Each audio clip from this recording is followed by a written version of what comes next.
সবশেষ টি-20 বিশ্বকাপ কেন খেলতে পারেনি বাংলাদেশ? ঘোলাটে যে পরিস্থিতি তৈরি হয়েছিল তার শুরু কে করেছিল মনে আছে? ভারতের কিছু রাজনৈতিক ও ধর্মীয় গোষ্ঠী আপত্তি জানিয়েছিল মুস্তাফিজুর রহমানের ব্যাপারে। বাংলাদেশি এই পেসারকে আইপিএলে খেলানো যাবে না, তাদের এমন দাবি মেনে নিয়েছিল Indian cricket board BCCI. IPL franchise Kolkata knight রাইডার্সকে নির্দেশ দিয়েছিল মুস্তাফিজকে ছেড়ে দেওয়ার জন্য। যেমন বলা তেমন কাজ, মুস্তাফিজকে নিজেদের স্কোয়াড থেকে বাদ দিয়ে দেয় কেকেআর।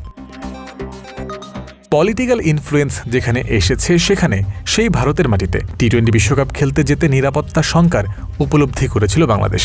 আপত্তি জানিয়ে নিরপেক্ষ ভেন্যুতে বিশ্বকাপ খেলার দাবি জানিয়েছিল আইসিসির কাছে। তবে শেষ পর্যন্ত আইসিসির মিটিংয়ে ভোটে হেরে যায় বাংলাদেশ। তাদেরকে বাদ দিয়ে স্কটল্যান্ডকে বিশ্বকাপ খেলার জন্য অন্তর্ভুক্ত করে আইসিসি। পুরো ঘটনাই ঘটেছিল গত অন্তর্বর্তী সরকারের সময়।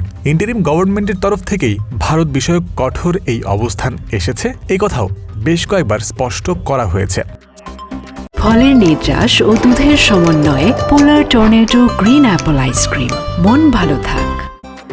সরকার বদলেছে, ক্রীড়া মন্ত্রণালয়ের প্রতিমন্ত্রীর দায়িত্ব পেয়েছেন বাংলাদেশ ফুটবল দলের সাবেক অধিনায়ক আমিনুল হক। সেদিন থেকেই বিশ্বকাপ না খেলতে পারা আগের সরকারের ব্যর্থতা, এমন বক্তব্যে তিনিও সরব। মঙ্গলবার তিনি আবারও জানালেন এমন কথা, সঙ্গে বললেন বিশ্বকাপে কেন খেলতে যেতে পারল না বাংলাদেশ সে বিষয়ে ঈদের পরে তিনি এগোবেন আনুষ্ঠানিক তদন্তের পথে। আমি ইতিমধ্যে এই বিষয়গুলো নিয়ে কথা বলেছি যে আমাদের বিশ্বকাপ ক্রিকেটে কেন আমরা খেলতে যেতে পারিনি বা কেন আমাদের ক্রীড়া কূটনীতির অভাব কোথায় ছিল, আমাদের এই বিষয়গুলো অবশ্যই খতিয়ে দেখা উচিত এবং এটি নিয়ে আমি হয়তোবা ঈদের পরে আমি একটি তদন্ত কমিটি করে দিব।